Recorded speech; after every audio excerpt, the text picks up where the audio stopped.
We do have a purpose. We may not be perfect people. We may not have perfect situations, but we are still significant nonetheless. And we have been blessed with a rich body of emotions. We have emotions. We're not like roses or plants or bushes that have life without feeling. We have feelings, and when we use them properly, they are very effective in motivating you toward your destiny. I want you to be clear and understanding that purpose and passion are interconnected.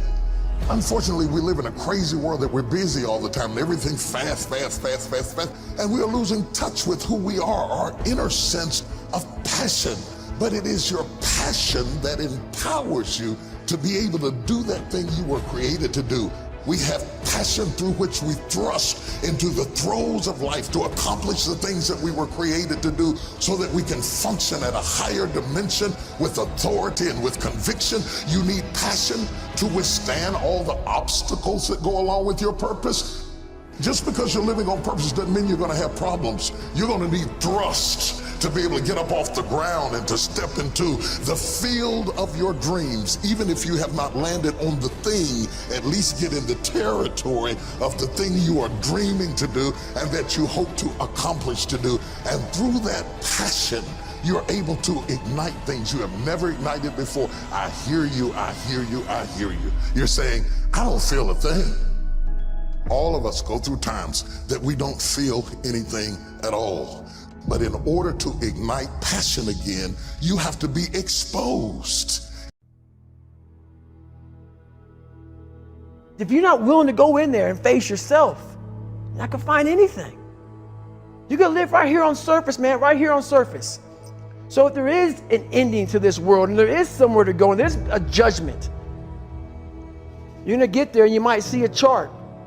And that chart may tell you who the fuck you should have been. And now you get the rest of your life to think about that.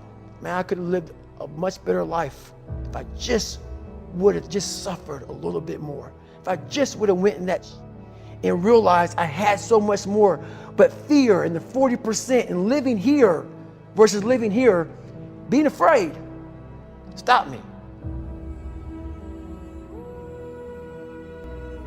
My challenge in our generation is that gradually through entertainment, through television, through media, through every way possible, we are living in a generation of the dumbing down of ideas.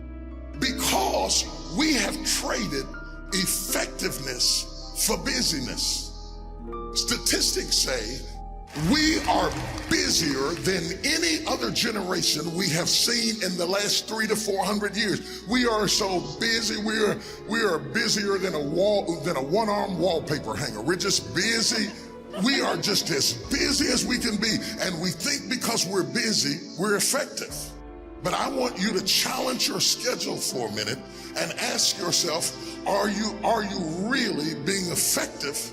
Or is your life cluttered with all kinds of stuff that demands you and drains you and taxes you and stops you from being your highest and best self? And are you substituting busyness and all the chaos that goes along with busyness from being effective? Let me tell you, a bunch of scientists got together, they began to do some research, and they begin to determine that 80% of the things we do are busy things that we do in an area that is not effective, that the average person only spends 20% of their time doing the thing that they are really gifted at, created at, passionate about, excited to do, and the rest of it is all the dismal, dumb stuff that we all have to do in order to survive. Just crazy stuff that we're doing.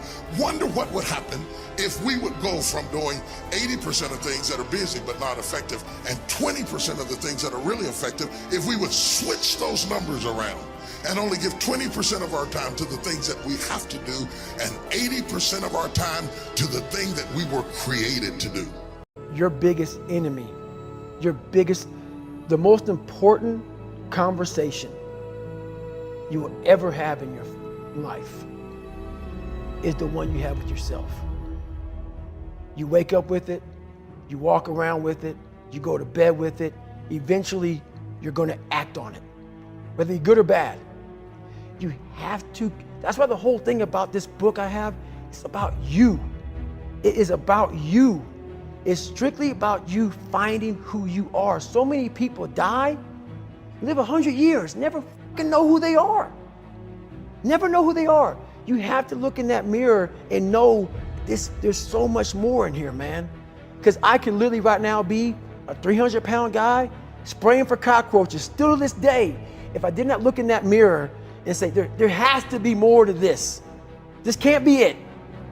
And then willing to go into it, dive deep into it, and give all I have to find it.